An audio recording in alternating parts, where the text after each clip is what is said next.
Point है कि इतनी जो मिसकंसेप्शन फैलाई गई है, और आई एम सॉरी टू से स्पेशली आपकी तरफ से, जी जी, वो इतनी मिसकंसेप्शन फैला दी गई है कि उस मिसकंसेप्शन को दूर करेंगे तो कई प्रॉब्लम सॉल्व हो जाएगी। जैसे अरे भाई ये मान लो कि ये भारत की एंशियंट भूमि है, यहाँ पे भारतीयों की एक सिविलाइजेशन है, यहाँ हड़प्पा है, मोहनजोदाड़ो है, तक्षशिला है, यहाँ पे भगवान राम हुए, बुद्ध हुए। मैं ये नहीं कह रहा हूँ कि भाई आप यहाँ पे आके इस्लाम की प्रैक्टिस ना करें, लेकिन अब तुर्कों की तरह हो जाए ना। तुर्क अपनी जमीन को इस्लामिक लैंड नहीं कहते हो, जबकि उनकी 80% जनता वो है मुसलमान है। हमारा क्या और आपसे विरोध है भाई? कोई नहीं, हमें हमारी जिंदगी जीने दें, हमें हमारे ट्रेडिशन, कल्चर, हेरिटेज को हम प्रोटेक्ट और प्रिजर्व करना चाहते हैं। हमारे यहाँ भाई मंदिर बने, हमारे यहाँ पे जो पुरानी जो हमारी जो संस्कार हैं, जो हमारे वो है, उनको हम जीना चाहते, अब आपका उनको हम संजोना चाहते हैं। अब अगर आपका ये है कि भाई हमें प्रैक्टिस भी करना है अपनी रिलीजन को और इनको डिस्ट्रॉय भी करना है, this is where the problem is. अगर आप प्रैक्टिस करेंगे तो आप हमसे नफरत नहीं करेंगे, वरना बताइए कि रिलीजन प्रैक्टिस करने के लिए क्या टू नेशन थ्योरी की जरूरत है कि हम साथ में नहीं रह सकते? ये कौन कह रहा है भाई? ये अरबी तो नहीं कह रहे टू नेशन थ्योरी कि हम साथ में नहीं रह सकते। वो तो अपने आप पे जितने बड़े बड़े टॉप पोस्ट पे लोग बैठे हैं वो सब इंडियन बैठे और हिंदू है, वो उन्होंने तो नहीं जजिया लगाने की बातें की, वो तो नहीं करेंगे हम गजवाए हिंद करेंगे। ये सारा कुछ आपकी तरफ से आ रहा है भाई। तो पॉइंट ये है कि आपको कुछ चीजें तो एक्नॉलेज करनी पड़ेंगी, उसके बिना आप में, हम में और आप में कोई बात नहीं होगी। नंबर वन, आप कहते हैं भारत ने कभी पाकिस्तान को एक्सेप्ट नहीं किया। This is a blatant lie. India ने पाकिस्तान को पॉलिटिकली हमेशा एक्सेप्ट किया, इसलिए हमने कभी वॉर नहीं किया। हम आपको कल्चरली अपना मानते हैं, उसको आप कैसे रोक देंगे? उसकी एक हिस्ट्री है पूरी। दूसरा, आप कहते हैं इंडिया कभी एक राष्ट्र नहीं था। अरे भाई किताबें लिखी हुई हैं, कम से कम किताबें ही पढ़ लो। आप अल बरूनी को पढ़ ले, वो अपने किताब में लिखता है कि Indians were proud of their Kings and all that. अब ये कि एक ही किंग पूरा जब तक भारत पे राज नहीं करे तो भारत यूनिफाइड नहीं होगा, ये हमारे यहाँ कभी भी नहीं था। हमारे यहाँ हमेशा प्लूरलिज्म था, हमारे यहाँ हमेशा फेडरलिज्म हुआ करता था, जो आप भी आज फेडरलिज्म से ही तो गवर्न हो रहे हो ना। एक पाकिस्तानी तो कोई है नहीं, बलूच है, पश्तून है, पंजाबी है, सराइकी है, सिंधी है, और भी जो छोटे छोटे नेशंस होंगे जिनको हम नहीं जानते, कैलाशा है, उस टाइप के लोग होंगे ना आपके यहाँ पे। तो आप एक बार ये कंफ्यूज हो गए कि अब हम मुसलमान हो गए तो सारी नेशनलिटी खत्म हो जाएगी। अब तो आपने भी सीख लिया, चला रहे हो ना आप, क्या भी तो सूबाई असेंबली है और मजलिस शुरा भी तो है। मजलिस शुरा, सूबाई असेंबली क्यों करना था अगर आपको फेडरलिज्म नहीं चाहिए था? तो भैया जो आज आप समझ रहे हो कि भाई सिंध की गवर्नमेंट भी चल सकती है और पाकिस्तान की गवर्नमेंट भी चल सकती है, पाकिस्तान और सिंधी आइडेंटिटी को एग्जिस्ट कर सकती है, तो ये भारत को एक्सटेंड कर दो ना भैया। हमारे यहाँ भी कई राजा थे, लेकिन वो राजा अपने आप को भारतीय मानते थे, वो अपने अपने इलाके में अपनी अपनी टैक्सेशन और एडमिनिस्ट्रेटिव पावर के लिए लड़ा करते होंगे। वो कौन सी बड़ी बात है? क्या भुट्टो साहब शहबाज शरीफ से, नवाज शरीफ से नहीं लड़ते हैं? तो ये नहीं लड़ते तो वो पाकिस्तानी नहीं रह जाएंगे? ये बात समझाने में कितनी दिन लगेगी कि भाई जब तक हम भारत तलवार से नहीं बना, हमने कभी किसी को चिट्ठियां नहीं लिखी भारतीय बन जाओ या हमसे डाउन होके रहो या हमसे लड़ लो। भारत कल्चर से बना।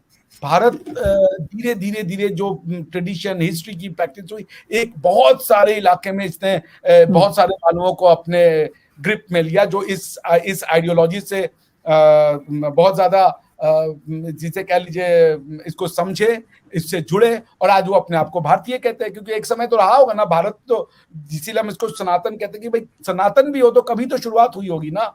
तो उस समय तो जिस बंदे ने लिखा होगा कि भारतीय कौन है, सारे भारतीय नहीं रहे होंगे। जैसे इस्लाम फैला और अरब से बाहर, जैसे क्रिश्चियनिटी फैली पैलेस्टाइन से बाहर या इजराइल से बाहर, उसी तरीके से हिंदुस्तान भी फैला और बहुत बड़े इलाके में फैला। तो आपको ये मानना पड़ेगा कि हमारी कल्चरल आइडेंटिटी है। हमारे यहाँ 10 राजा हों, 100 राजा हों भारत की भूभाग के अंदर, इससे हमारी पॉलिटिकल और कल्चरल आइडेंटिटी में कोई फर्क नहीं पड़ेगा। राजाओं का होना, मल्टीपल राजाओं का होना, छोटे छोटे राजाओं का होना, इसका मतलब ये नहीं था कि भारत कभी यूनाइट नहीं था। वो political unity is different from cultural unity. Political unity हमारे यहाँ हमेशा फेडरलिज्म था, और कल्चरल यूनिटी आज भी है। आप डाउन साउथ में जाए भी बंदा साड़ी पहन रहा है, और अप नॉर्थ में भी बंदा या बंदी साड़ी पहन रही है। आप देखें सबका जो वो है भाषा, वो क ख ग घ है।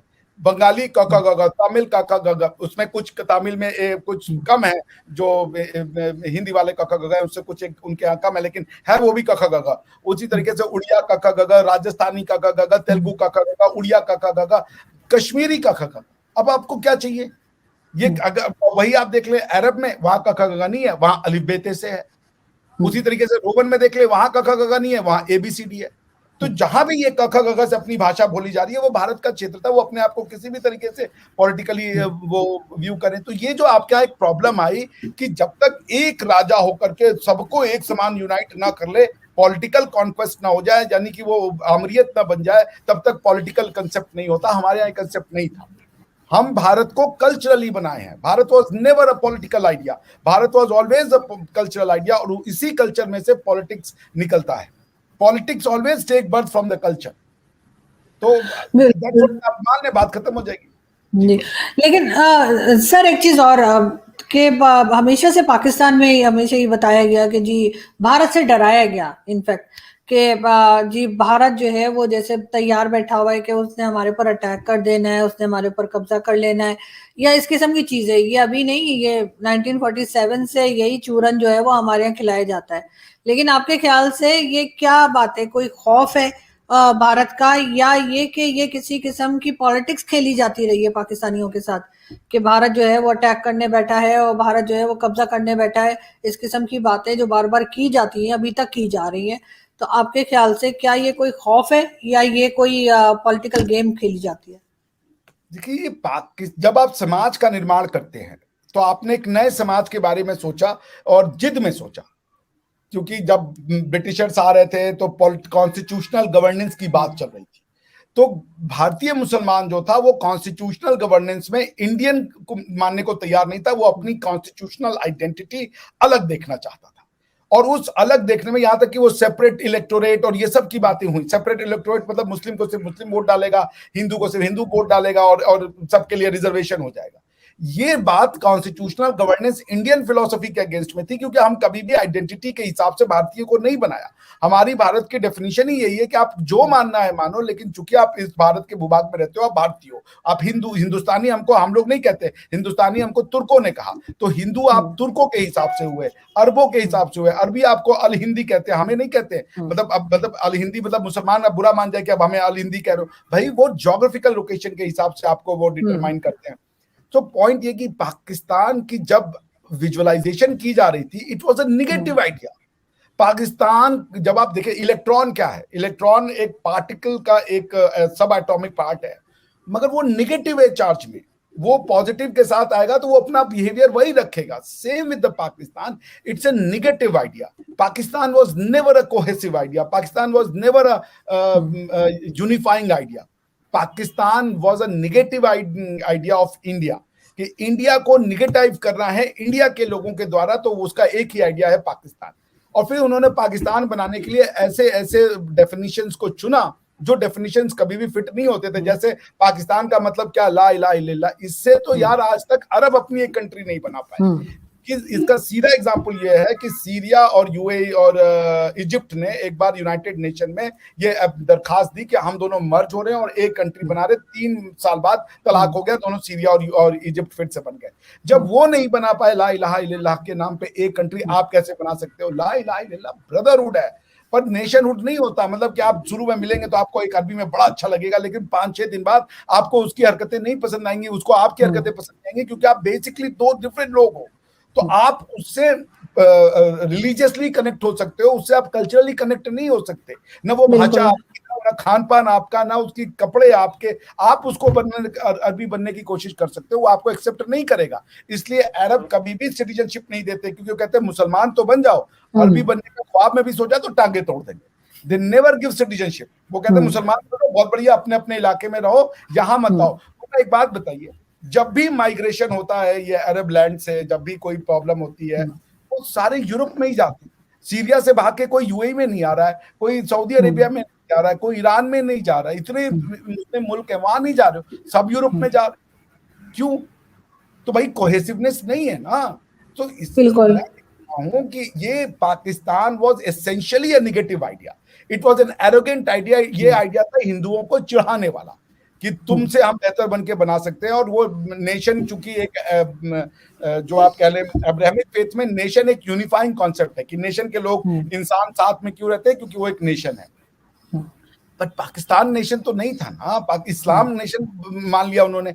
नेशन पख्तून है, नेशन पंजाबी, नेशन बंगाली है, नेशन देखिए बांग्लादेश चल रहा है, पंजाब भी चलेगा, बलूचिस्तान चलेगा, चलेगा, लेकिन पाकिस्तान क्यों नहीं चलता? क्योंकि ये निगेटिव कॉन्सेप्ट है। पाकिस्तान की एक पॉजिटिव चीज, एक पॉजिटिव डेफिनेशन, वो कहता है कि पाकिस्तान का मतलब टू नेशन थ्योरी, मतलब हम हिंदुओं के साथ नहीं रह सकते, तो क्रिश्चियनों के साथ रह लोगे, यहूदियों के साथ रह लोगे, पारसियों के साथ रह लोगे।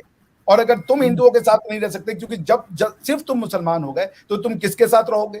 और ये क्या सिर्फ ये जो टू नेशन थ्योरी है, जो कि एक निगेटिव थ्योरी है, क्योंकि कह रहा है कि हिंदू और मुसलमान साथ नहीं रह सकते, तो फिर ये क्वेश्चन है कि ये सिर्फ सब कॉन्टिनेंट के मुसलमान के लिए है, क्योंकि मुसलमान तो एक यूनिवर्सल वर्ड है, या ये अरब के मुसलमानों के भी टू नेशन थ्योरी लगाओगे आप, या आप सेंट्रल एशियन के मुसलमानों पे भी टू नेशन थ्योरी लगाओगे?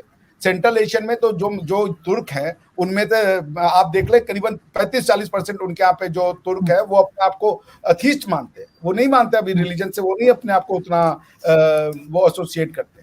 तो फिर वो कैसे टू नेशन थ्योरी में जी रहे हैं? पॉइंट ये कि टू थ्योरी मतलब पाकिस्तान मतलब टू नेशन थ्योरी, समझिए इसको, पाकिस्तान मतलब थ्योरी, टू नेशन थ्योरी मतलब हम साथ में नहीं रहेंगे जस्ट बिकॉज के मुसलमान बन गए, हमें अपना तरीका दे दो, हमें अपने तरीके से स्टेट चलाना है। क्यों अपने तरीके से स्टेट चलाना है? क्योंकि हमें शरिया लॉ लगाना है। अब तुम इसके नाम पे शरिया लॉ लगाने के लिए एक स्टेट लेगा और शरिया लॉ लगाने से भाग रहे हो। सबसे बड़े लीडर आए इमरान खान, जो इतने बड़े चैंपियन है इस्लाम के, वो भी कह रहे हैं हमें रूल ऑफ लॉ चाहिए, डेमोक्रेसी चाहिए। अरे शर्म आनी चाहिए। बोल रहे हो कि रियासत मदीना चाहिए, रियासत मदीना तो शरिया लॉ से होगा ना, हर रियासत मदीना नहीं हो सकती जब तक शरिया लॉ नहीं लगेगा, वो भी 1 to 100 exactly same to same, तब तक आप रियासत मदीना कैसे बनाओगे? रूल ऑफ लॉ से, डेमोक्रेसी से, इलेक्शन से, पार्लियामेंटरी लॉ से, मैन मेड लॉ से। ये इतनी कॉन्फ्लिक्ट है आपके यहाँ कि लोग सोचना नहीं चाहते। That's why essentially a negative idea. Pakistan will never survive. What will survive? Punjabi, Saraiki, ये लोग आपस में मिलकर के सर्वाइव करेंगे। आप जो प्रॉब्लम देखते हैं वो सारी है। Pakistan is also a non economic idea, it's negativisation of the economics of. आपने पंजाब की इकोनॉमिक्स को तोड़ दिया बीच में से। अब आप कह रहे हो हमारे पास इकोनॉमिक्स नहीं, हम कैसे अपनी इकोनॉमिक्स को ठीक करें? आपने नदियों वसाइल को बीच में से काट दिया, तो अब वो तो क्या इकोनॉमिक रिसोर्स जो नेचर ने आपको दिया था। अब आपके पास कभी, अब आप लोग भी बढ़ा रहे हो, 40 करोड़ लोग होने जा रहे हैं, आपका लैंड नहीं बढ़ रहा है, आपके पास एरेबल लैंड उतना ही रहना है, आप कहां से उनको फीड करोगे? इतनी थ्योरीज आप दे दी हैं समाज में, हर थ्योरी एक दूसरे को कॉन्ट्राडिक्ट करती है, लेकिन आपको एग्जिस्ट करना चाहते हैं। Pakistan needs a serious thinking. Pakistan और हिंदुस्तान की दोस्ती का रास्ता, मैं बार बार कहता हूं, पाकिस्तान के प्राइमरी स्कूलों से जाता है। वो जब तक क्लास 1-2 लेकर के 12 वो किताबें सही नहीं करेंगे, थिंग्स विल नॉट इंप्रूव।